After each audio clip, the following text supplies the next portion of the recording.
2010 was great vintage. Was a vintage that we had a late harvest, late vintage, and in particular we also have a very long winter. With a very long winter, and even the flowering, that is a very important moment, was late, and that makes also a poor flowering with low hills. No? So the production was not so big. There was a natural control in the production. Then we had also an August that was wet and cold. Fortunately, we had an amazing September and October. And you know that September, October, those are 2 months that are so important because it's the peaking moment. And during this period, we had hot weather and very cold night. So we had a perfect excursion, night and day, that was great for the ripeness of the polyphenol of the tannin.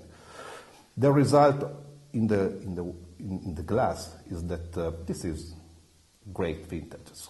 We can consider great vintage with also tannin, but some of smooth, and in particular wine that is possible to keep for many years, like many great vintage that we had in Piedmont in the last 10 years.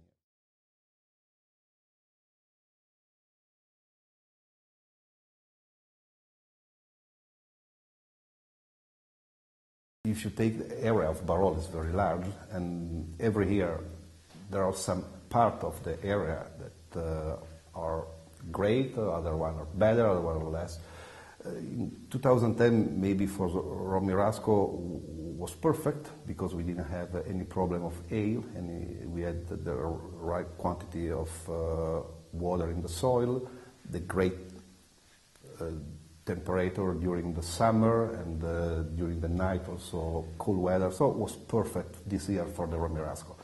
The Romirasco is the highest vineyard in Bussia of Monforte d'Alba, and also the age of the vines are the oldest of our property in the Poderi Aldo Conterno vineyard.